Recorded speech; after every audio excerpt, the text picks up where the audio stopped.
Welcome to Global English University. Today, we are mastering the three pillars of the English language: to be, to do, and to have. If you can use these tables correctly, you will stop making 90% of common grammar mistakes. Let's look at how they change for each person. 1. The verb to be, status and description.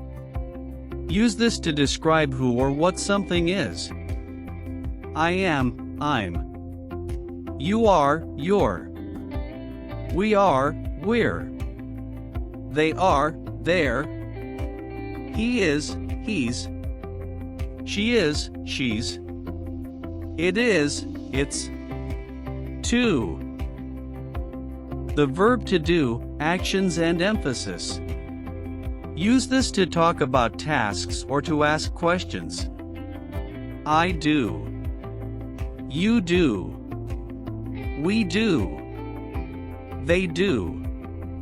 He does, notice the es. She does. It does. 3. The verb to have, possession and experience.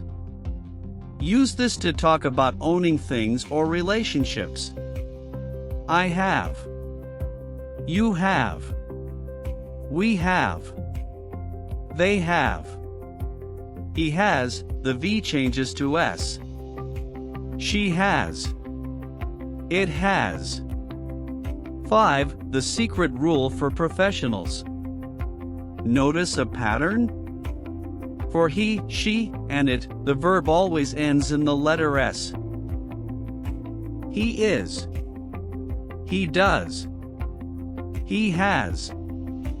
If you are talking about one person, a man, a woman, or a thing, you must use the S version. This is the difference between a beginner and a professional speaker.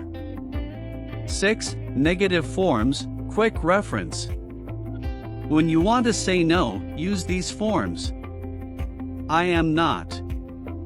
I don't, do not. I haven't, have not, or I don't have. Crucial note, for he, she slash it in the negative. He isn't. He doesn't do, the S is in doesn't. He doesn't have, the S is in doesn't, so have stays the same. Practice these every day. Write one sentence for be, one for do, and one for have using the subject she. Post your sentences in the comments below and I will check them for you. Thank you for watching Global English University.